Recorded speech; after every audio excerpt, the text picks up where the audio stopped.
Hello दोस्तों हम लोग लुसेंट साइंस सीरीज जो स्टार्ट किए थे उसमें केमिस्ट्री वाले पोर्शन में बहुत सारे चैप्टर कंप्लीट कर चुके हैं। द्रव का वर्गीकरण, परमाणु संरचना हो चुका है, तत्वों का वर्गीकरण भी हम लोग कर चुके हैं। अब पांचवा चैप्टर हम लोग स्टार्ट करने जा रहे हैं, रासायनिक बंधन या रासायनिक आबंध होता क्या है। ठीक है, तो इस चैप्टर को हम लोग समझेंगे और इस पे आधारित जितने भी फैक्ट हैं जो विभिन्न एग्जामों में पूछे गए हैं, जो भी कॉन्सेप्ट है, जो भी थ्योरी है और जो भी क्वेश्चन है, उस सारे चीज़ों को हम लोग इस वीडियो में करेंगे। तो चलिए हम लोग स्टार्ट करते हैं इस चैप्टर का नाम है रासायनिक बंधन। तो बंधन शब्द से आप परिचित होंगे। बंधन का मतलब हो गया बॉन्ड। ठीक है, तो दो लोगों के बीच में जो लगाव होता है, जो आकर्षण होता है, उसी को हम लोग क्या बोलते हैं? बंधन बोलते हैं। जैसे बोलते हैं मेरा उसके साथ अच्छा बॉन्डिंग है, मतलब उसके साथ मेरा जो क्लोजनेस है वो अच्छा है, उसके साथ जो मेरा आकर्षण है अच्छा है। तो बंधन का यही मतलब होता है, दो लोगों के बीच में जो लगाव है, जो आकर्षण है, उसी को हम लोग क्या बोलते हैं? बंधन बोलते हैं। ठीक है, अब देखिए, अब रासायनिक बंधन का मतलब क्या होगा? तो यहाँ पे हम लोग बात करेंगे, रसायन जहाँ पे आ गया तो रसायन का मतलब हो गया परमाणु और अणु के बारे में अब चर्चा करना है। तो अब परमाणुओं या अणुओं के बीच में जो आकर्षण बल है, जो लगाव है, उसी को हम लोग बोलेंगे रासायनिक बंधन। तो बंधन का जो मीनिंग है वही यहाँ पे भी लागू हो रहा है। फर्क क्या है? हम लोगों के जीवन में जो बंधन होता है आदमी के बीच में होता है ना, मेल फीमेल के बीच में होता है, मेल से मेल में होता है, फीमेल से फीमेल में होता है, इस तरह का बंधन होता है। लेकिन इसी को जब रासायनिक बंधन बोलेंगे तो हम लोग रसायन की दुनिया में आ जाएंगे, मतलब परमाणुओं के बीच का बात करेंगे, अणुओं के बीच का बात करेंगे। कहानी समझ में आया? अब देखिए, अब हम लोग अपने जीवन में बंधन कैसे बनाते हैं? कोई चीज़ को देकर, कोई चीज़ को लेकर, कुछ पैसा देकर, कुछ पैसा लेकर, या कोई गिफ्ट देकर, है कि नहीं? लगाव पैदा करते हैं एक दूसरे से। बात समझे? उसी तरह परमाणु जो है एक दूसरे से कैसे बंधित होंगे, एक परमाणु दूसरे परमाणु से कैसे बंधेगा, उसके लिए भी तो कुछ कंडीशन होना चाहिए। तो यहाँ पे देखिए, परमाणु के पास होता क्या? इलेक्ट्रॉन होता है। तो ये परमाणु जो है, दो परमाणु आपस में इलेक्ट्रॉन एक दूसरे को देगा, एक देगा एक लेगा, या इलेक्ट्रॉन का साझेदारी करेगा, उससे जो बंधन बनेगा उसी को बोलेंगे रासायनिक बंधन। जब दो परमाणुओं के बीच में इलेक्ट्रॉन का लेन देन होगा या इलेक्ट्रॉन का साझेदारी होगा, तो उससे जो बंधन बनेगा, उससे जो आकर्षण उनके बीच बनेगा, ठीक है, उनके बीच जो लगाव हो रहा है, उसी को हम लोग बोलेंगे रासायनिक बंधन। तो क्लियर है? उसी को हम लिखें, दो परमाणुओं के बीच इलेक्ट्रॉन के लेन देन, मतलब आदान प्रदान या साझेदारी करने से जो बंधन बनता है, उसे हम लोग क्या बोलते हैं? रासायनिक बंधन बोलते हैं। क्लियर हुआ? अब देखिए, रासायनिक बंधन जो होता है तीन प्रकार का होता है। कितना प्रकार का होता है? तीन प्रकार का। यही तीनों को हम लोग बारी बारी से पढ़ेंगे। कौन कौन होता है भाई? एक होता है विद्युत संयोजी बंधन, एक होता है सहसंयोजी बंधन, और एक तीसरा एक स्पेशल टाइप का बंधन होता है जिसको हम लोग बोलेंगे उप सहसंयोजी बंधन। ठीक है, तो तीन तरह का बंधन हम लोग को पढ़ना है। तो ये दोनों जो है सबसे मेन है, एक एक करके हम लोग पढ़ेंगे। तो थोड़ा बहुत जान लेते हैं। विद्युत संयोजी बंधन जो होता है, यह धातु और अधातु के बीच में बनता है। तो धातु और अधातु के बीच में जो बंधन बन रहा है, उस बंधन को हम लोग क्या बोलेंगे? विद्युत संयोजी बंधन बोलेंगे, जो आगे हम आपको विस्तार से बताएंगे। अब देखिए, सहसंयोजी बंधन क्या होता है भाई? अधातु और अधातु के बीच में बनता है। उप सहसंयोजी बंधन भी अधातु और अधातु के बीच में बनता है। तो ध्यान रखेंगे, विद्युत संयोजी बंधन अगर आपको पहचानना है तो फर्स्ट में आपको धातु देखना, जहाँ धातु दिखा, सोडियम धातु है, मैग्नीशियम धातु है, सिल्वर धातु है, जहाँ आपको धातु दिखा फर्स्ट में, प्रथम परमाणु धातु आ गया, पक्का उका होगा, विद्युत संयोजी बंधन होगा। और अगर फर्स्ट वाला अधातु दिख जाए तो उसको हम लोग क्या बोलेंगे? सहसंयोजी बंधन। फर्स्ट में देखिए, यहाँ पे हाइड्रोजन है, कार्बन है, नाइट्रोजन है, तो इसको हम लोग क्या बोलेंगे? इसको हम लोग बोलेंगे सहसंयोजी। एकदम सिंपल पहचान है। धातु आ जाए तो विद्युत संयोजी बंधन, और अधातु आ जाए तो उसके बीच में कैसा बंधन होगा? सहसंयोजी बंधन होगा, जो आगे आपको बताएंगे। ठीक है, और कुछ स्पेशल एग्जाम्पल होता है जिसमें उप सहसंयोजी बंधन होता है, जो पढ़ाएंगे तो आपको समझ में आएगा। जैसे अमोनियम आयन और हाइड्रोनियम आयन। ये सब का नाम जानते ही हैं, वाटर है, कार्बन डाइऑक्साइड, अमोनिया, ये सब क्या है, सहसंयोजी बंधन है। ठीक है, और इस सब में क्या है, sodium chloride, magnesium oxide, silver bromide, इस सब में विद्युत संयोजी बंधन। तो विद्युत संयोजी बंधन मतलब धातु और अधातु। सिंपल में समझ लीजिए, धातु मेल की तरह होगा, देने का काम करेगा, और अधातु इलेक्ट्रॉन लेने का काम करेगा, तो ये फीमेल की तरह हो जाएगा। ठीक है, तो धातु और अधातु, मेल और फीमेल वाला रिलेशन। ठीक है, यहाँ पे देखिए अधातु और अधातु मतलब फीमेल फीमेल। ठीक है, तो इस तरह का रिलेशन बनेगा तो उसको बोलेंगे सहसंयोजी बंधन। ठीक है, उसी तरह इसका एक विशेष प्रकार का होता है जिसको उप सहसंयोजी बंधन बोलते हैं। तो उसको पढ़ाएंगे तो आपको समझ में आ जाएगा। तो क्लियर हो गया। विद्युत संयोजी बंधन कैसे समझेंगे, धातु और अधातु मतलब मेल फीमेल, बॉयज गर्ल वाला रिलेशन, और सहसंयोजी मतलब फीमेल फीमेल वाला, मतलब गॉड गॉड का जो रिलेशन होता है उसी को बोलेंगे। रिलेशन समझते ही हैं हम लोग, इंडिया में बहुत तरह का रिलेशन होता है, एक मेल टू फीमेल होता है, और एक मेल टू मेल भी होता है, और एक फीमेल टू फीमेल भी होता है। तो इस तरह के बहुत सारे रिलेशन डिफाइन है। ठीक है, और उसको अब तो मान्यता भी मिल चुका है, आप जानते ही होंगे।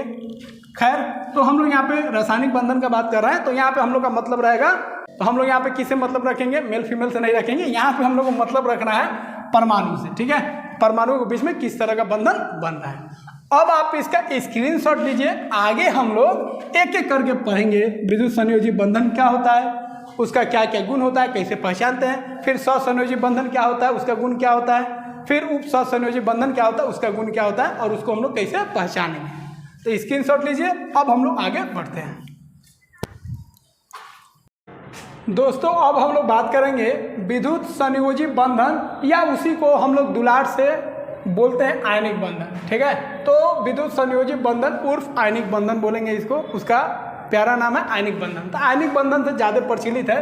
तो ये होता क्या है, ठीक है, तो रासायनिक बंधन तो जान गए, अब हम लोग सीखेंगे विद्युत संयोजी बंधन क्या होता है। ठीक है, तो देखिए, ऐसा बंधन जो दो परमाणुओं के बीच इलेक्ट्रॉन के लेने या देने मतलब स्थानांतरण से बनता है, उस बंधन को हम लोग क्या बोलते हैं, विद्युत संयोजी बंधन, या उसी को हम लोग बोलते हैं आयनिक बंधन। तो जब दो परमाणु एक दूसरे को इलेक्ट्रॉन लेकर और देकर, एक इलेक्ट्रॉन देगा और दूसरा परमाणु इलेक्ट्रॉन लेगा, उसके बीच में जो बंधन बन रहा है, उसके बीच में जो आकर्षण बल लग रहा है, उसी आकर्षण बल को, उसी बंधन को हम लोग क्या बोलेंगे, बोलेंगे विद्युत संयोजी बंधन। ठीक है, तो ध्यान रखना है यहाँ पे इलेक्ट्रॉन का लेना और देना हो रहा है, एक इलेक्ट्रॉन को लेगा और दूसरा परमाणु इलेक्ट्रॉन को, तो दो परमाणु है तो एक परमाणु इलेक्ट्रॉन को देने वाला होगा और एक परमाणु इलेक्ट्रॉन को लेने वाला होगा, इसी को हम लोग बोलेंगे इलेक्ट्रॉन का यहाँ पे ट्रांसफर हो रहा है। ठीक है, अब आपको ध्यान रखना है जी, यह जो बंधन बनेगा, आयनिक बंधन जो बनेगा, वो धातु और अधातु के बीच में ही बनेगा, और धातु और अधातु मिलकर ही आयनिक बंधन बनाएगा। और जिन यौगिकों में आयनिक बंधन होता है उस यौगिकों को हम लोग क्या बोलते हैं, आयनिक यौगिक बोलते हैं। ठीक है, तो ध्यान रखेंगे धातु का काम क्या है भाई, तो धातु का काम है इलेक्ट्रॉन को देना, और अधातु का काम है इलेक्ट्रॉन को लेना। तो धातु हो गया एकदम मेल की तरह, बॉय हो गया, और अधातु जो है वो फीमेल की तरह हो गया, गर्ल हो गया। तो जानबे करते हैं लड़का काम होता है अधिकतर देना, कर्जा दे, जो भी चीज़ दे, है कि नहीं, और लड़कियों लोग का काम क्या होता है, हर चीज़ को लेना। तो बउआ लोग धातु और अधातु के कहानी से समझ गए, धातु का काम होता है देना और अधातु का काम होता है लेना। तो उसी तरह बॉय का काम है, लड़का का काम होता है केवल देना, वो देना ही जानता है, लेना नहीं जानता है। ठीक है, और लड़की लोग का जो काम है वो सिर्फ लेना ही जानती है। ठीक है, उसको रिचार्ज कराओ, जो कराओ, कर्ज दो, जो भी दो, तब वो सब क्या करता है, लड़का करता है। इसलिए सावधानी रखना है, और धातु से थोड़ा बच के रहना है। ठीक है, मतलब लड़कियों से बच के रहना है। तो उसी तरह धातु जो होगा इलेक्ट्रॉन देकर, जो इलेक्ट्रॉन देता है वो धनायन होता है, पॉजिटिव होता है। तो यहाँ पे धातु पॉजिटिव हो जाएगा, मतलब लड़का जो है पॉजिटिव हो जाएगा, और अधातु मतलब होता है जो इलेक्ट्रॉन को ले रहा है, और जो इलेक्ट्रॉन को लेगा उसको हम लोग क्या बोलेंगे, ऋणायन बोलेंगे। तो लड़की के ऊपर चार्ज क्या हो जाएगा, नेगेटिव आ जाएगा, माइनस नेचर हो जाएगा। ठीक है, तो धातु और अधातु मिलकर ही आयनिक बंधन का निर्माण करता है, और उससे जो यौगिक बनता है उस यौगिक को हम लोग क्या बोलते हैं, आयनिक यौगिक बोलते हैं। समझ में आया। अब आपको ध्यान रखना है, ठीक है, अब आपको क्या ध्यान रखना है, यहाँ पे लिख चुके हैं, जिन यौगिकों में आयनिक बंधन होता है उन्हें आयनिक यौगिक बोलते हैं। अब कुछ आयनिक यौगिकों के बारे में बात कर लेते हैं। तो ये जितने भी यौगिक लिखा है सब आयनिक यौगिक हैं, मतलब उनमें कौन बंधन है, आयनिक बंधन है। तो कैसे पहचानेंगे ये कौन सा आयनिक यौगिक है, मतलब कौन सा यौगिक है जिसमें आयनिक बंधन है? सिंपल सा नियम है, 1 सेकेंड में आप पता कर लीजिए। फर्स्ट में देख लीजिए मेटल है कि नहीं। देखिए मेटल है, मैग्नीशियम मेटल है, सोडियम मेटल है, कैल्शियम मेटल है, एल्युमिनियम मेटल है, कैल्शियम मेटल है। फर्स्ट में जहाँ जिस यौगिक में धातु दिख जाए पक्का वो होगा आयनिक यौगिक, या उसी को बोलेंगे विद्युत संयोजी यौगिक। सिंपल एक लाइन, फर्स्ट में आपको देख लेना धातु है कि नहीं, और कौन धातु होता है, अधातु होता है, ये ऑलरेडी हम आपको बता चुके हैं। ठीक है, अधातु का संख्या बहुत कम होता है। ठीक है, तो जैसे ही फर्स्ट में धातु दिखे दूसरा देखने की जरूरत ही नहीं है, सीधा बोल देना भाई ये आयनिक यौगिक है। ठीक है, अब चार्ज कैसे निकालेंगे? तो चार्ज के लिए आपको इलेक्ट्रॉनिक विन्यास सिखाए हैं, उसमें आपको बताया है चार्ज कैसे निकाला जाता है। ठीक है, तो देखिए NaCl को बोलेंगे सोडियम क्लोराइड, इसमें प्लस और माइनस चार्ज होता है। MgCl2 इसको बोलेंगे मैग्नीशियम क्लोराइड, इसमें +2 -2 चार्ज होता है। CaO को बोलेंगे कैल्शियम ऑक्साइड, इसमें +2 -2 चार्ज होता है। Al2O3 को बोलेंगे अल्युमिनियम ऑक्साइड, इसमें -6 और इसमें +6 चार्ज होता है। एक अल्युमिनियम का +6 चार्ज और 2 अल्युमिनियम का +6 चार्ज हो जाएगा। ठीक है, और उसी तरह कैल्शियम क्लोराइड में ठीक है CaCl2, Ca पर +2 चार्ज और Cl पे -2 चार्ज। एक Cl पे 1 चार्ज होता है माइनस, 2 Cl पे 2 चार्ज हो जाएगा -2। ठीक है, तो इसको आप ध्यान रखेंगे। तो इसके लिए अलग वीडियो हम बनाए हैं जो आयनिक कंपाउंड का चार्ज कैसे लिखते हैं और उसका नामकरण कैसे करते हैं, कैटायन क्या होता है, एनायन क्या होता है, ये ऑलरेडी हम कर चुके हैं, उसको आप कर लीजिएगा। तो यहाँ आपको और परेशानी कम होगा और अधिक से अधिक चीज़ें समझ में आएगा। तो दोस्तों आप इसका स्क्रीनशॉट लीजिए। अब आगे हम लोग पढ़ेंगे इसका गुण क्या होता है। आयनिक बंधन जान गए, अब अगले वाले टॉपिक में हम लोग देखेंगे आयनिक बंधन का मतलब आयनिक यौगिक का क्या क्या गुण होता है। दोस्तों आयनिक बंधन क्या होता है हम लोग जान चुके हैं, और आयनिक बंधन जिन यौगिकों में पाया जाता है उन यौगिकों को हम लोग क्या बोलते हैं, आयनिक यौगिक बोलते हैं। अब हम लोग देखेंगे आयनिक यौगिकों का विशेषता क्या होता है, उनका गुण क्या होता है। तो ध्यान रखेंगे आयनिक यौगिक जो होते हैं वो कठोर होते हैं तथा भंगुर होते हैं। भंगुर का मतलब क्या हो गया, पहले भी आपको बता चुके हैं। भंगुर का मतलब होता है जब उसको हथौड़ी से या कठोर पदार्थ से मारिएगा तो छोटा छोटा टुकड़ा में टूट जाएगा, वो नमरेगा नहीं। जिस तरह धातु नमरता है, लचीला होता है, तन होता है, उस तरह इसका गुण नहीं होता है। इसको हथौड़ी से मारिएगा तो टूट जाएगा। ये बहुत ही हार्ड होता है, कठोर तो बहुत होता है लेकिन नमरता नहीं है। हथौड़ी से मारिएगा छोटा छोटा पीस में टूट जाएगा। ठीक है, इसलिए भंगुर होता है। और समान ताप पे बात करेंगे तो ये ठोस अवस्था में पाया जाता है। ठीक है, उसके बाद ध्यान रखेंगे ये विद्युत का सुचालक भी होता है और कुचालक भी होता है, डिपेंड करेगा इसके अवस्था पर। ठीक है, तो जब ठोस अवस्था में आयनिक यौगिक होगा तो वो विद्युत का कुचालक होगा, क्योंकि आयन जो होता है मुक्त नहीं होता है। आयन जब तक मुक्त होगा ही नहीं तब तक करंट भागेगा नहीं। तो करंट जो भागेगा आयन के थ्रू, जब आयन फ्री होगा तब मुक्त होगा तब। तो ठोस अवस्था में ये विद्युत का कुचालक होता है, क्या कि आयन फ्री नहीं होता है, आयन मुक्त नहीं होता है। जबकि इसको थोड़ा पिघला दीजिए, ठीक है, पिघला दीजिए या उसको पानी में रख दीजिए, उसका विलयन बना दीजिए, तो यह विद्युत का सुचालक हो जाएगा। जैसे एक एग्जाम्पल ले लेते हैं, नमक उदाहरण हो गया, आपको बता चुके हैं किसका, आयनिक यौगिक का। तो नमक जो होगा वो विद्युत का कुचालक होता है। नमक के बोरा में एक ओर से करंट लगाइए, एक ओर से छुइएगा तो करंट नहीं लगेगा, लेकिन वही नमक को थोड़ा गला दीजिए, गर्म करके थोड़ा पिघला दीजिए तो पिघल जाएगा, तो आयन फ्री हो गया। अब वह विद्युत का सुचालक हो जाएगा, अब आपको झटका दे सकता है। ठीक है, छुइएगा तो करंट लग जाएगा। या पानी में अगर आप रखिएगा, मतलब शुद्ध अगर जल हो तो वो विद्युत का कुचालक होता है, लेकिन नमक उसमें रख दीजिएगा तो अब नमक उसमें रख दिए, एक ओर से करंट लगाइएगा पानी में, एक ओर से छुइएगा तो आपको झटका लगेगा, जोर का झटका जोरे से लगेगा। ठीक है, अब दिक्कत क्या है, तो वहाँ पे क्यों नहीं लग रहा है, यहाँ पे क्यों लग रहा है, तो यहाँ पे अब आयन फ्री हो गया। पानी में जैसे ही आयन को रखेंगे, मतलब नमक को रखेंगे तो आयन मुक्त हो गया। दोस्तों आयनिक बंधन क्या होता है ये ऑलरेडी हम लोग सीख चुके हैं, और आयनिक बंधन का क्या विशेषता होता है, आयनिक बंधन धातु और अधातु के बीच बनता है, ये ऑलरेडी हम लोग जान चुके हैं। अब हम लोग बात करेंगे सहसंयोजी बंधन क्या होता है, ठीक है, और इसकी विशेषता क्या होता है। तो पहले हम लोग जान लेते हैं संयोजी बंधन होता क्या है। तो ऐसा बंधन जो परमाणुओं के बीच इलेक्ट्रॉन के साझेदारी से बनता है, वैसे बंधन को हम लोग क्या बोलेंगे, संयोजी बंधन।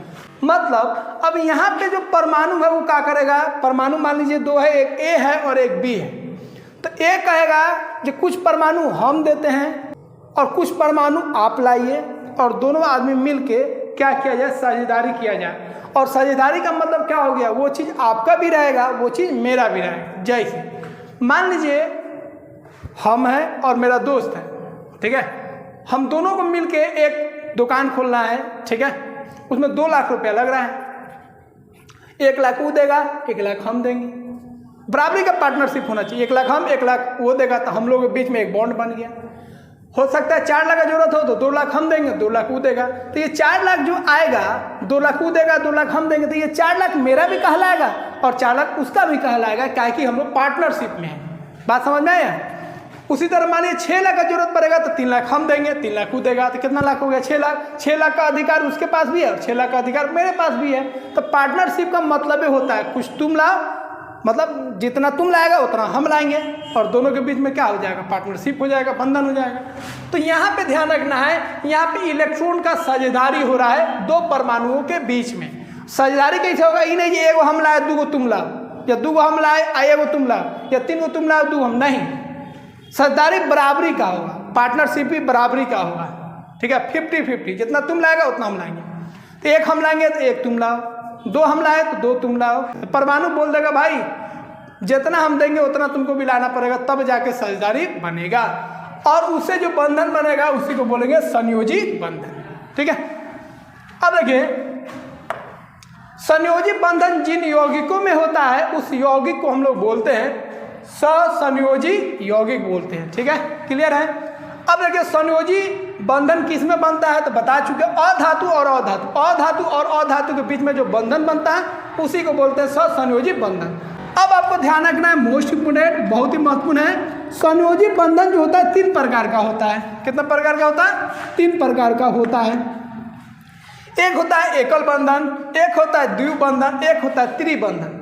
अब देखिए अगर 2 परमाणुओं के बीच एक एक इलेक्ट्रॉन का साझेदारी होगा तो उसको बोलेंगे एकल बंधन। ए एगो इलेक्ट्रॉन आया, बी एगो इलेक्ट्रॉन आया, तो ये दोनों मिलकर कितना इलेक्ट्रॉन होगा, 2 इलेक्ट्रॉन आ गया, तो 2 इलेक्ट्रॉन का साझेदारी या उसी को बोलिए एक एक इलेक्ट्रॉन का साझेदारी। एक एक इलेक्ट्रॉन मतलब ए भी 1 लाएगा और बी 1 लाएगा, तो 2 आ गया। अब 2 इलेक्ट्रॉन को हम लोग बोलते हैं सिंगल बॉन्ड। 2 इलेक्ट्रॉन का मतलब क्या होगा, सिंगल बॉन्ड। तो ध्यान रखेंगे 2 इलेक्ट्रॉन का मतलब हो गया सिंगल बॉन्ड बोलेंगे, 4 इलेक्ट्रॉन का साझेदारी होगा तो डबल बॉन्ड बोलेंगे, 6 इलेक्ट्रॉन का साझेदारी होगा तो ट्रिपल बॉन्ड बोलेंगे, ठीक है, त्रिबंधन बोलेंगे। एकल बंधन, द्विबंधन और त्रिबंधन। अब देखिए द्विबंधन क्या होता है, द्विबंधन में क्या होगा, ए परमाणु बोलेगा हम 2 इलेक्ट्रॉन लेंगे, ए परमाणु बोलेगा 2 इलेक्ट्रॉन हम लाएंगे और बी बोलेगा 2 इलेक्ट्रॉन हम लाएंगे, तो 2 और 2 कितना होगा, 4। तो 4 इलेक्ट्रॉन का मतलब हो गया डबल बॉन्ड, क्योंकि 2 इलेक्ट्रॉन का मतलब सिंगल बॉन्ड होता है, ठीक है। तो इस तरह साझेदारी हो जाएगा तो इसको बोलेंगे डबल बॉन्ड। ट्रिपल बॉन्ड कैसे बनेगा, ठीक है, ट्रिपल बॉन्ड कैसे बनेगा, तो 6 इलेक्ट्रॉन का साझेदारी होना चाहिए। ए 3 इलेक्ट्रॉन लेके गया और बी भी 3 इलेक्ट्रॉन लेके आएगा तो 6 इलेक्ट्रॉन हो गया, और 6 इलेक्ट्रॉन का मतलब हो गया ट्रिपल बॉन्ड, क्या कि 2 इलेक्ट्रॉन मिलकर एक बॉन्ड बनाएगा, फिर 2 इलेक्ट्रॉन मिलकर एक बॉन्ड, 2 इलेक्ट्रॉन मिलकर एक बॉन्ड, तो 3 आपका बॉन्ड बनेगा, ठीक है, 3 बंधन बनेगा। तो त्रिबंधन मतलब समझ गए, ए भी 3 इलेक्ट्रॉन, बी भी 3 इलेक्ट्रॉन, मतलब 3 को बॉन्ड बनेगा। द्विबंधन मतलब ए भी 2 इलेक्ट्रॉन और बी भी 2 इलेक्ट्रॉन, 4 इलेक्ट्रॉन का साझेदारी हो जाएगा, डबल बॉन्ड बनेगा। और एकल बंधन मतलब ए भी 1 इलेक्ट्रॉन आएगा और बी भी 1 इलेक्ट्रॉन आएगा, मतलब 2 इलेक्ट्रॉन का साझेदारी हो जाएगा और इसको हम लोग क्या बोलेंगे, सिंगल बॉन्ड बोलेंगे, ठीक है। अब देखिए एकल बंधन का एग्जाम्पल होता है ACl H2O, द्विबंधन का एग्जाम्पल होता है O2 CO2, आसान वाला एग्जाम्पल लिखवा है, और त्रिबंधन का एग्जाम्पल होता है N2। अब इसको हम एग्जाम्पल से करके बता देते हैं कैसे कैसे बंधन बनता है, थोड़ा बहुत आपको जानकारी होना चाहिए, ठीक है। तो दोस्तों आप इसका स्क्रीनशॉट ले लीजिए, फिर हम लोग आगे बढ़ते हैं। दोस्तों एकल बंधन क्या होता है, द्विबंधन क्या होता है, त्रिबंधन क्या होता है, हम लोग जान चुके हैं। तो सहसंयोजी जो बंधन होता है उसमें 3 तरह के बंधन होते हैं, एकल बंधन, द्विबंधन और त्रिबंधन, ठीक है। एक एक इलेक्ट्रॉन का शेयरिंग होगा तो उसको हम लोग बोलेंगे सिंगल बॉन्ड, मतलब एकल बंधन, और 2-2 इलेक्ट्रॉन का अगर शेयरिंग होगा, साझेदारी होगा तो उसको बोलेंगे द्विबंधन, और 3-3 इलेक्ट्रॉन का शेयरिंग होगा तो उसको हम लोग बोलेंगे त्रिबंधन। मतलब एक बंधन बनने के लिए 2 इलेक्ट्रॉन होना चाहिए, 2 इलेक्ट्रॉन मिलेगा तो एक बंधन बन जाएगा। तो चलिए एकल बंधन का कुछ एग्जाम्पल हम लोग देख लेते हैं, ठीक है। तो तो देखिए HCl कैसे बना है, HCl के बीच में सिंगल बॉन्ड है कि डबल बॉन्ड है। तो देखिए H लिख दीजिए, Cl लिख दीजिए। H के बाहरी कक्षा में कितना इलेक्ट्रॉन होता है? 1। Cl के बाहरी कक्षा में कितना इलेक्ट्रॉन होता है? 7 होता है। ठीक है, तो 6 और 1 7। अब देखिए हाइड्रोजन 1 है तो क्लोरीन को इधर 1 रखिए ताकि ये 1 इलेक्ट्रॉन दे दे, जितना वो देगा उतना ही देगा। तो 7 है तो 1 इसको दे देगा, तो 1 इसको दे देगा तो हाइड्रोजन 2 हो जाएगा। तो याद रखेंगे हाइड्रोजन 2 में ही खुश हो जाएगा, हाइड्रोजन 2 में खुश हो जाएगा, अस्थायी हो जाएगा। बाकी परमाणु जो है उसको 8 चाहिए, तब भी वो जाकर अस्थायी होगा, खुश होगा। ठीक है, तो 1 इलेक्ट्रॉन इसको दे देगा। अब हाइड्रोजन भी इसको 1 इलेक्ट्रॉन दे देगा, मतलब साझेदारी कर लेगा, तो इसके पास भी 8 हो जाएगा। तो हाइड्रोजन बोला भाई 1 हम तुमको दे देते हैं, 1 तुम हमको दे दो, मतलब आपस में साझेदारी कर लिया जाए। तो इसके पास देखिए, इसके पास 8 इलेक्ट्रॉन हो गया।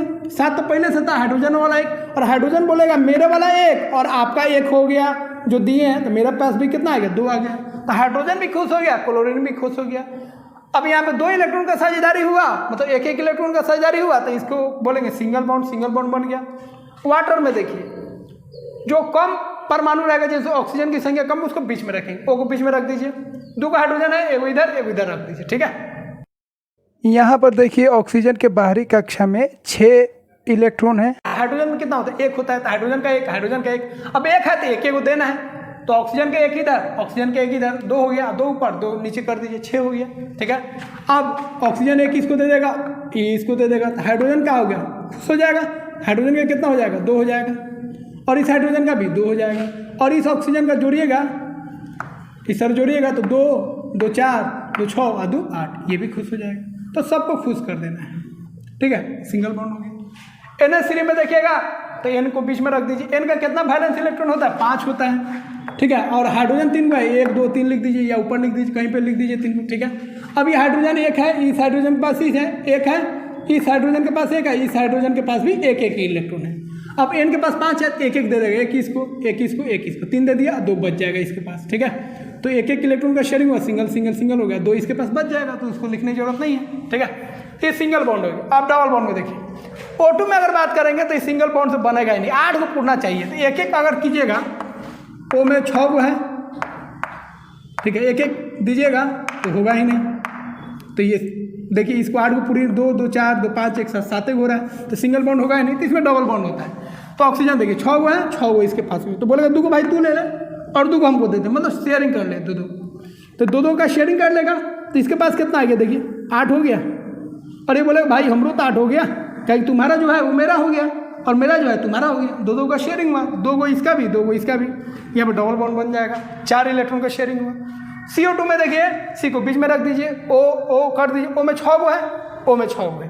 कार्बन में कब होता है वैलेंस इलेक्ट्रॉन? बाहरी कक्षा में कितना इलेक्ट्रॉन होता है? 4। तो 2 इसको 2 इसको, तो 2 इसको देगा तो ऑक्सीजन भी 2 देना पड़ेगा। E इसको 2 देगा तो ऑक्सीजन भी 2 देगा। तो कार्बन बोलेगा भाई हम तो खुश हो गए, हमको 8 को मिल गया। देखिए 4 था और 2 इधर से ले लिए, 2 इधर से ले लिए। ऑक्सीजन बोलेगा हम भी खुश हो गए भाई, 6 पहले से था, 2 आपका। E बोलेगा हम भी खुश हो गए भाई, 6 पहले से था, 2 आपका हो गया 8। तो सबको खुश कर देना, सबका 8 पूरा हो जाना चाहिए। और हाइड्रोजन है तो हाइड्रोजन को 2 पूरा करना है। तो यहाँ पे क्या हो गया? 4 इलेक्ट्रॉन तो double bond, 4 electron double bond. Triple bond में देखिए नाइट्रोजन का त्रिबंधन में देखिए नाइट्रोजन के पास 5 होता है, ये सिंगल बॉन्ड से भी नहीं मानेगा, डबल से भी नहीं मानेगा, 8 पूरा होना चाहिए।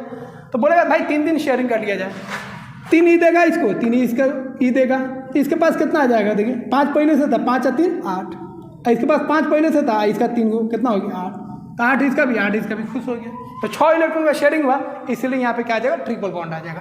तो इसको हम इतना बता दिए जिससे आपका जनरल कंपटीशन का जो भी आप PCS, बिहार दरोगा या कोई भी एक्साइज इंस्पेक्टर जो भी आप तैयारी कर रहे हैं, रेलवे दिस डैट एवरीथिंग, उसके लिए हो जाएगा। अब इसी को हम लोग 10 में पढ़ते तो थोड़ा और विस्तार से पढ़ते हैं, लेकिन इतना काफ़ी है आपको समझने के लिए। ठीक है, तो यहाँ से क्वेश्चन कोई नहीं आता, लेकिन हल्का फुल्का आपको ध्यान रखना पड़ेगा।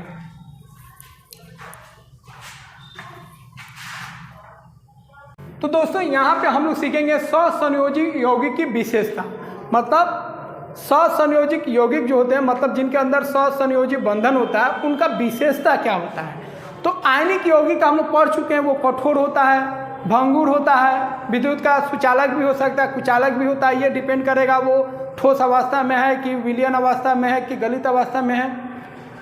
लेकिन यहाँ पे ध्यान रखेंगे ससंयोजिक यौगिक जो होगा वो गैसीय अवस्था में भी हो सकता है, द्रव अवस्था में भी हो सकता है और मुलायम अवस्था में भी हो सकता है, ध्यान रखेंगे।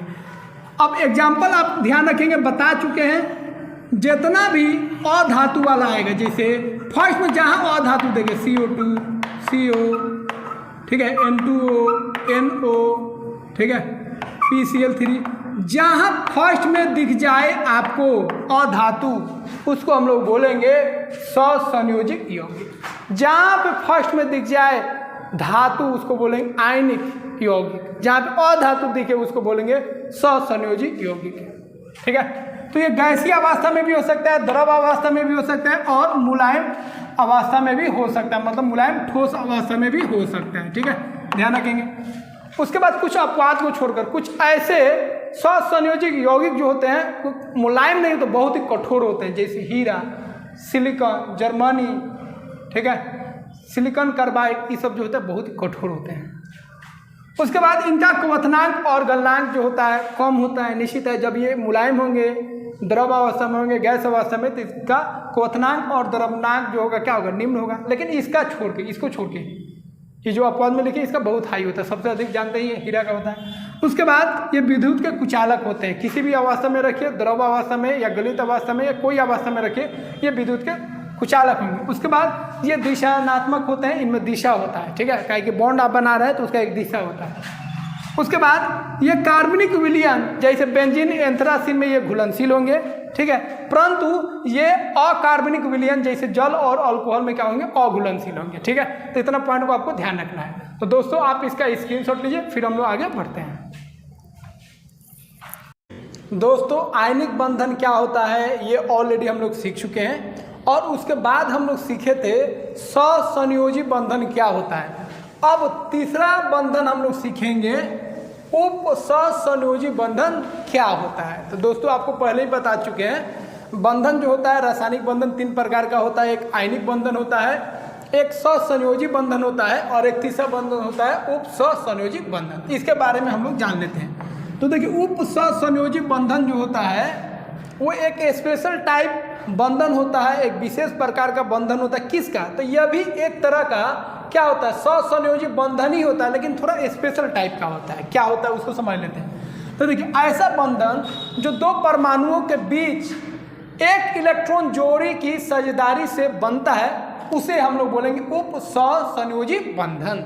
होता क्या है भाई, तो देखिए इसमें 2 परमाणु रहेगा, 2 परमाणु के बीच में बंधन बनेगा। अब थोड़ा अलग तरह से बनेगा, एक परमाणु A है, एक परमाणु B है। एक परमाणु जो होगा वो धनी होगा, उसके पास इलेक्ट्रॉन होगा, और B जो होगा वो फकीर होगा, एकदम गरीब होगा, उसके पास कुछ नहीं है भाई, वो साझेदारी अब कर ही नहीं सकता है। अब मामला आएगा भाई साझेदारी करने का, तो ये बोलेगा भाई मेरे पास है कुछ, ले लीजिए, और आप भी कुछ लाइए, दोनों मिला के साझेदारी किया जाए। ये बोलेगा 1 इलेक्ट्रॉन दे रहे हैं, तो B बोलेगा भाई अब मेरे पास कुछ है ही नहीं जो आपको दे हम। तो ये बोलेगा तो भाई बात कैसे बनेगा, तो ये बोलेगा ऐसा करते हैं जो तुम तब देगा नहीं, तुम देने के लायक है नहीं, तुम तो फकीर आदमी है। तो ये बोलेगा ऐसा करो जो 2 को हम देते हैं, 2 को हम देते हैं, और ये 2 को जो है बीच में रहेगा, ये तुम्हारा भी रहेगा और मेरा भी रहेगा। दे रहे हैं हम, मतलब A देगा, वो B का भी रहेगा और A का भी रहेगा। तो यहाँ पे साझेदारी देखिए ध्यान से, एक तरफ से हो रहा है, दोनों तरफ से नहीं हो रहा है। ये अगर 2 को देता, B भी 2 को दे देता, तो कौन बंधन बन जाता, सहसंयोजी बंधन हो जाता है, दोनों तरफ से साझेदारी हो रहा है। लेकिन यहाँ पे साझेदारी एक तरफ से हो रहा है। ए बोलेगा जी भाई तुम्हारे पास तो है ही नहीं बी को, तो बी बोलेगा हाँ भाई मेरे पास तो कुछ है ही नहीं। तो ए बोलेगा ऐसा करते हैं जो 2 इलेक्ट्रॉन दे देते हैं बीच में, वो मेरा भी रहेगा और तुम्हारा भी रहेगा। तो ए क्या करेगा, बी को 2 इलेक्ट्रॉन बोलेगा ले लो भाई, तुम्हारा भी रहेगा मेरा भी रहेगा। ये नहीं जो दे दिए तो लेके भाग गया, नहीं, हम दिए हैं उसका इस्तेमाल करो और वो मेरा भी रहेगा। तो ए क्या करेगा, बी को दे देगा, तो ए बी को ऐसे 2 इलेक्ट्रॉन दे देगा। अब ये इलेक्ट्रॉन ए का भी होगा और बी का भी होगा, लेकिन दिया कौन है, ए दिया, ठीक है। अब ए जो होगा इलेक्ट्रॉन देने वाला होगा, लेकिन ए वो इलेक्ट्रॉन नहीं देगा, जोड़ा में देगा, 1 जोड़ा दे, 2 जोड़ा दे, 3 जोड़ा, जब भी देगा जोड़ा में देगा, ध्यान रखिए। तो ए जो होगा इलेक्ट्रॉन जोड़ा देगा और बी जो होगा इलेक्ट्रॉन जोड़ा लेगा, ठीक है। तो जो इलेक्ट्रॉन जोड़ा देने वाला है, जो इलेक्ट्रॉन पेयर देने वाला है, उसको हम लोग बोलेंगे प्रदाता, धनी होता है भाई, इसके पास इलेक्ट्रॉन है। और जो लेने वाला होता है इलेक्ट्रॉन जोड़ा, उसको हम लोग बोलेंगे स्वीकारक। अब ये इलेक्ट्रॉन पेयर दिया है, ए बी को दिया है, तो ऐसे डिनोट करेंगे इस बॉन्ड को। इस बॉन्ड को हम लोग क्या बोलेंगे? उपसहसंयोजी बंधन। इस बॉन्ड को क्या बोलेंगे? उपसहसंयोजी बंधन। ऐसे एरो दिखाते हैं। एरो का मतलब होगा ए इलेक्ट्रॉन पेयर दिया है किसको? बी को, लेकिन ये नहीं बोला कि लेके भाग जाओ, बीचे में रहेगा, एकदम साझेदारी वाला रहेगा। बात समझे? मान लीजिए मेरे पास 2 लाख रुपया है, तो हम अपने दोस्त को बोलेंगे भाई 2 लाख तुम लाओ, साझेदारी किया जाए। तो दोस्त बोलेंगे मेरे पास है ही नहीं दुकान खोलने के लिए, तो हम बोलेंगे भाई ऐसा करते हैं दुकान खोल लेते हैं, हम 2 लाख लगाते हैं, तुम 1 भी रुपया मत लगाओ, दुकान खोलते हैं, और उस दुकान में 2 लाख जो रुपया लगा है उसमें तुम्हारा भी रहेगा और मेरा भी रहेगा। एक होता हम उसको दे ही देते, वो अलग केस हो जाता है। यहाँ पे दे रहे हैं लेकिन उस पर हक मेरा भी है, आधा आधा है।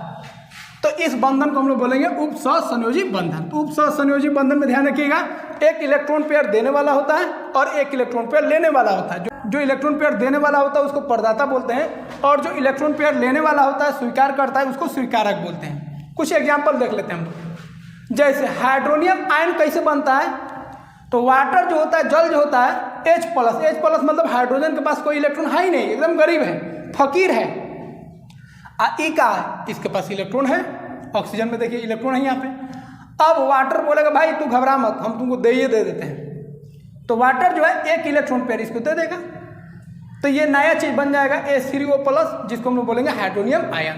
तो वाटर जब एक इलेक्ट्रॉन पेयर हाइड्रोजन को देगा तो क्या बन जाएगा? Hydronium ion. उसी तरह अमोनिया जो है, NH3 को क्या बोलते हैं? अमोनिया बोलते हैं। अमोनिया जो है एक इलेक्ट्रॉन पेयर हाइड्रोजन को देगा तो ये क्या बन जाएगा? अमोनियम आयन बन जाएगा। तो यहाँ पे ये जो बंधन बन रहा है वो कौन बंधन है? तो उपसहसंयोजी बंधन है। तो इसको आप ध्यान रखेंगे, ठीक है।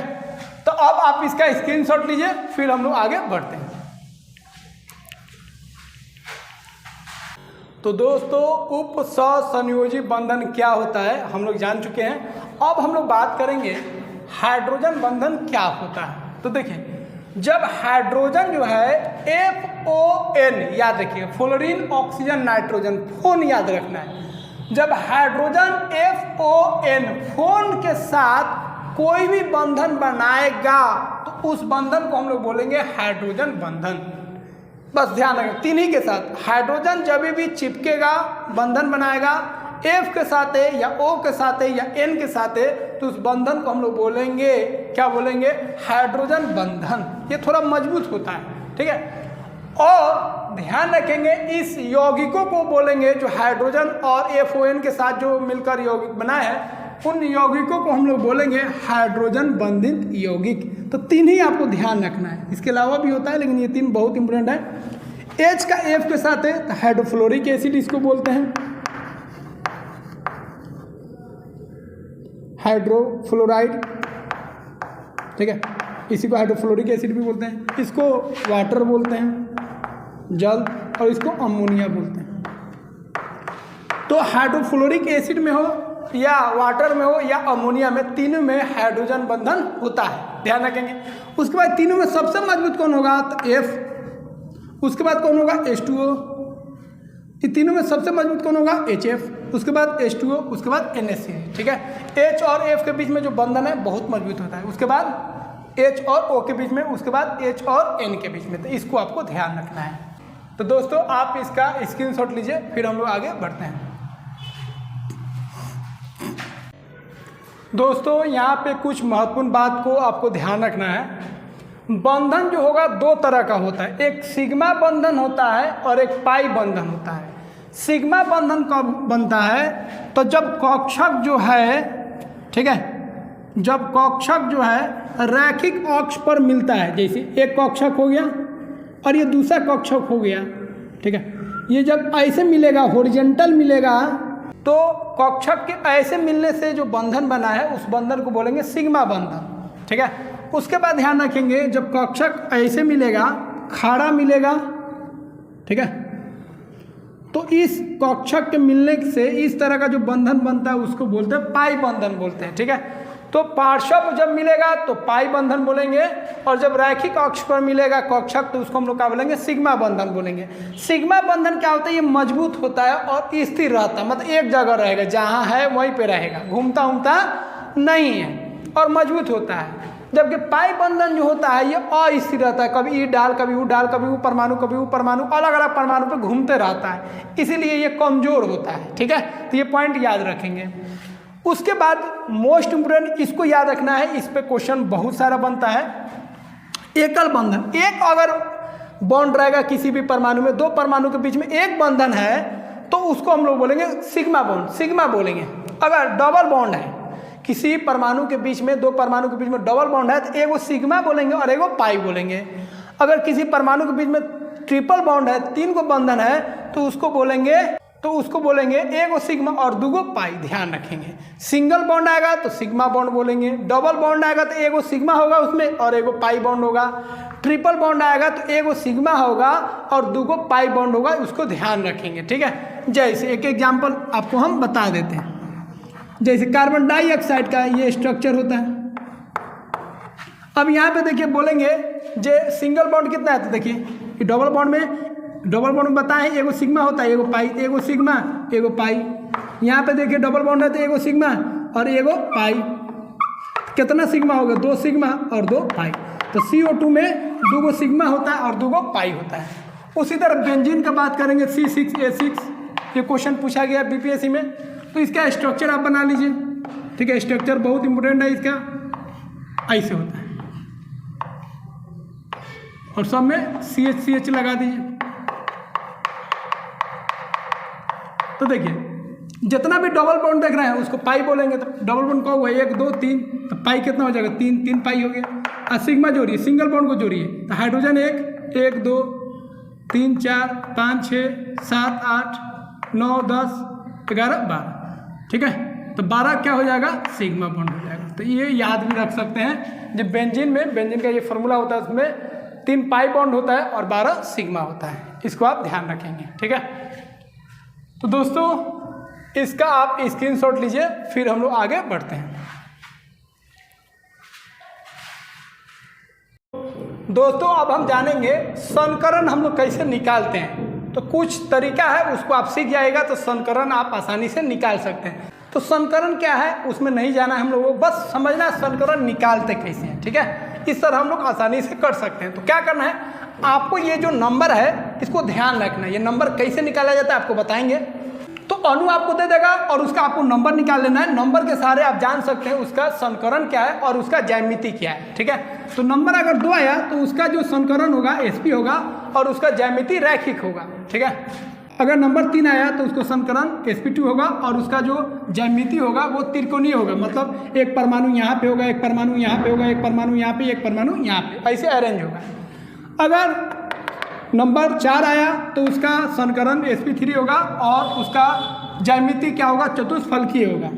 अगर संख्या 5 आया तो उसका समीकरण SP3D होगा और उसका ज्यामिति जो होगा त्रिकोणीय द्विपिरामिडीय होगा। ठीक है, अगर संख्या 6 आया तो उसका ज्यामिति होगा SP3D2 और उसका जो ज्यामिति होगा वो होगा अष्टफलकीय।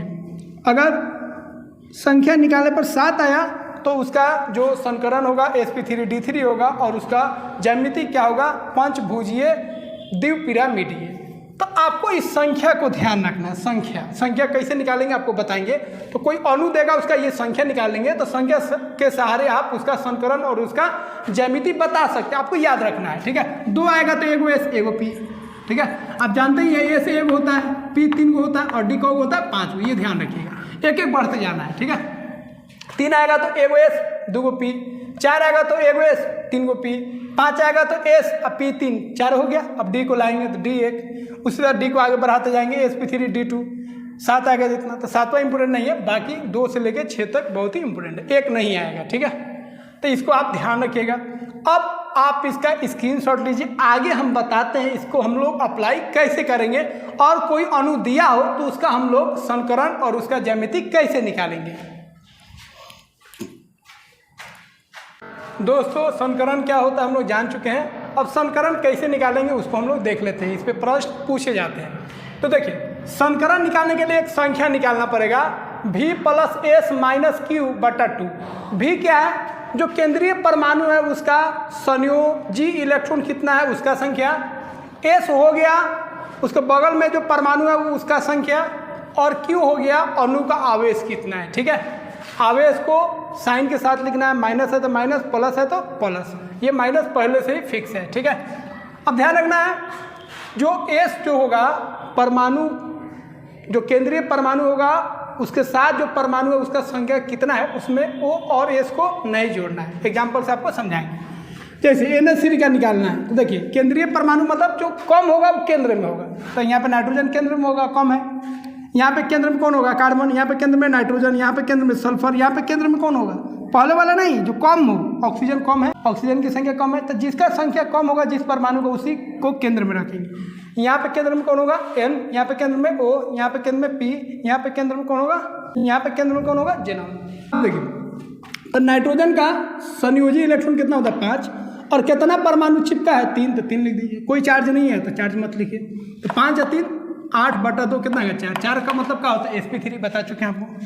CH4 कार्बन का संयोजी इलेक्ट्रॉन कितना होगा, 4, 4 को हाइड्रोजन, 4 + 4 फिर वही आएगा 4, तो sp3।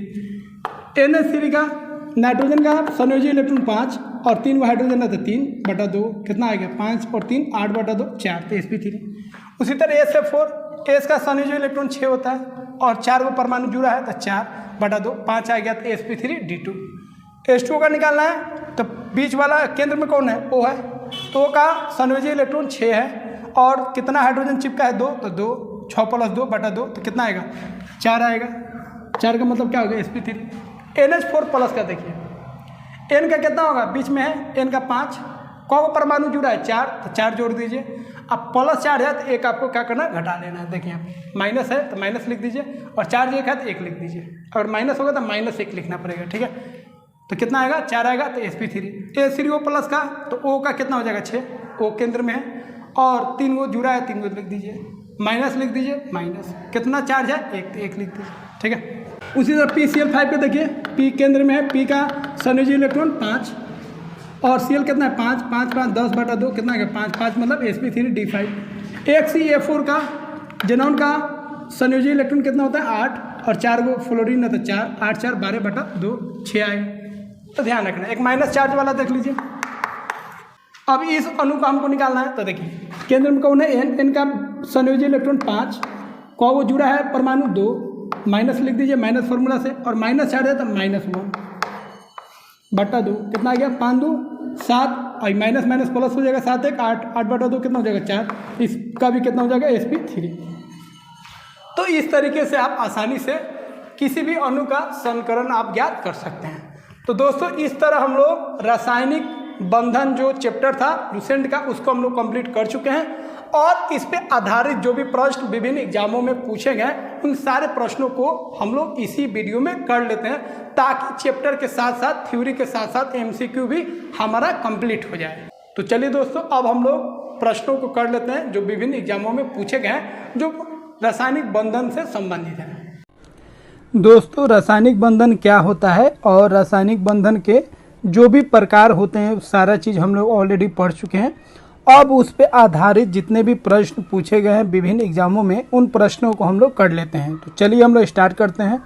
तो पहला प्रश्न है, आयनों से बने हुए यौगिक का समान नाम है। A वैद्युत संयोजक, B सहसंयोजक, C उप सहसंयोजक, D इनमें से कोई नहीं। तो दोस्तों आयन से जो यौगिक बनता है उस यौगिक को हम लोग क्या बोलते हैं, तो उस यौगिक को हम लोग बोलते हैं, ठीक है, वैद्युत संयोजक। तो ए ऑप्शन सही हो जाएगा। अगला क्वेश्चन है, एक आयनिक बंधन बनता है जब ए संयोग करने वाले परमाणु इलेक्ट्रॉन प्राप्त करते हैं, बी संयोग करने वाले परमाणु इलेक्ट्रॉन का त्याग करते हैं, सी एक धातु तत्व का संयोग अधातु तत्व से होता है, डी दो धातु तत्व परस्पर अभिक्रिया करते हैं। तो दोस्तों सी ऑप्शन सही हो जाएगा। एक धातु तत्व का संयोग अधातु तत्व से होता है। जब धातु और अधातु का संयोग होता है, मिलता है, तो क्या बनता है, आयनिक बंधन बनता है, जिसमें धातु जो है इलेक्ट्रॉन को देता है और अधातु इलेक्ट्रॉन को लेता है। अगला प्रश्न है, निम्नलिखित यौगिकों में से किसमें आयनिक बंध नहीं है? A potassium nitrate, B sodium chloride, C calcium chloride, D methane. तो दोस्तों इसमें सही आंसर हो जाएगा, तो डी ऑप्शन सही हो जाएगा। मीथेन CH4 होता है और इसमें आयनिक बंधन नहीं होता। बाकी में ठीक है आयनिक बंधन होता है कैल्शियम क्लोराइड, सोडियम क्लोराइड का NaCl और पोटासियम नाइट्रेट का KNO3। अगला प्रश्न है, निम्नलिखित में किस अणु में वैद्युत संयोजक बंधन है? ए ऑप्शन है CCl4, B N2, C CH4, D CaCl2। तो दोस्तों सही आंसर हो जाएगा CaCl2। तो पहले धातु जहां दिख जाए उसी को हम लोग क्या बोलेंगे? वैद्युत संयोजक बंधन। अगला प्रश्न है, ससंयोजी आबंध किसके कारण बनता है? ए इलेक्ट्रॉन के पूर्ण अंतरण, सी इलेक्ट्रॉन के अंश भाजन, बी इलेक्ट्रॉन के आंशिक अंतरण, डी इलेक्ट्रॉन के दान। तो दोस्तों सही आंसर हो जाएगा सी ऑप्शन, इलेक्ट्रॉन के अंश भाजन के कारण ही संयोजी आबंध बनता है। अगला प्रश्न है, द्रवित सोडियम क्लोराइड विद्युत धारा का प्रवाह कर सकता है क्योंकि इसमें उपस्थित होता है ए मुक्त इलेक्ट्रॉन, बी मुक्त आयन, सी मुक्त अणु, डी सोडियम तथा क्लोरीन के परमाणु। तो दोस्तों सही आंसर हो जाएगा बी ऑप्शन। ठीक है, इसमें मुक्त आयन होता है सोडियम क्लोराइड में, जब उसको हम पिघला देंगे या उसको किसी द्रव में रखेंगे। अगला प्रश्न है, ससंयोजिक यौगिकों का उदाहरण है ए KCl, बी BaO, सी CaCl3, डी CaH2। तो दोस्तों सही आंसर हो जाएगा सी, क्योंकि आपको बता चुके हैं जहाँ पर फर्स्ट में अधातु दिखे उसी को हम लोग क्या बोलेंगे? ससंयोजी यौगिक बोलेंगे। अगला प्रश्न है, हाइड्रोजनों में एक इलेक्ट्रॉन लेकर हीलियम का इलेक्ट्रॉनिक विन्यास प्राप्त करने प्रवृत्ति होती है। इस प्रवृत्ति की समानता रखता है ए क्षार धातुओं से, बी अक्रिय गैसों से, सी क्षारीय मृदा धातुओं से, डी हैलोजनों से। तो दोस्तों इसका सही आंसर हो जाएगा बी ऑप्शन। जो भी परमाणु इलेक्ट्रॉन का आदान प्रदान करता है वो चाहता है, या साझेदारी करता है वो चाहता है कि उसका इलेक्ट्रॉनिक विन्यास किसके तरह हो जाए? अक्रिय गैसों की तरह हो जाए। अगला प्रश्न है, निम्नलिखित में से कौन सा एक ससंयोजक यौगिक है? A calcium chloride, B magnesium fluoride, C sodium chloride, D carbon tetrachloride. तो सही आंसर हो जाएगा D option, carbon tetrachloride. CCl4 जो होता है दोस्तों फर्स्ट में क्या आ गया? अधातु आ गया, इसीलिए इसको हम लोग बोलेंगे ससंयोजक यौगिक। अगला प्रश्न है, उस यौगिक को चिन्हित कीजिए जिसमें आयनी संयोजी तथा उप ससंयोजक आबंध है। ए H2O, बी NH4Cl, सी SO3, डी SO2। दोस्तों ये बहुत ही अच्छा प्रश्न है, इसका सही आंसर हो जाएगा बी ऑप्शन। NH4Cl को देखिए, NH4Cl कैसे बना है? तो पहले बना है NH+3, ठीक है, NH3 जो है NH3, ठीक है, वो H+ को एक इलेक्ट्रॉन पेयर दिया है। ठीक है, इसमें कौन बॉन्ड बना है? तो इसमें बना है उप ससंयोजी बंधन। फिर यह जो है Cl से जुड़ा है, ठीक है, Cl से जुड़ा है, तो इसमें कौन बंधन आ गया? इसमें आ गया आयनी बंधन। और NH3 जो बना है वो किसे बना है? ससंयोजी बंधन। तो इसमें तीनों बंधन होगा। तो दोस्तों इस तरह हम लोग महत्वपूर्ण प्रश्नों को कर चुके हैं कंप्लीट, जो रासायनिक बंधन पे पूछे गए हैं। आशा करते हैं दोस्तों यह वीडियो आपको काफ़ी अच्छा लगा होगा, और अभी तक अगर आप इस चैनल को सब्सक्राइब नहीं किए हैं तो सब्सक्राइब कर लीजिए दोस्तों, क्योंकि यहाँ पे आपको साइंस से रिलेटेड हर एक कॉन्सेप्ट, थ्योरी, MCQ सारा चीज़ दिया जाता है, जिससे आपका साइंस का लेवल बेस्ट हो सके। तो मिलते हैं दोस्तों अगले वीडियो में एक नए टॉपिक के साथ।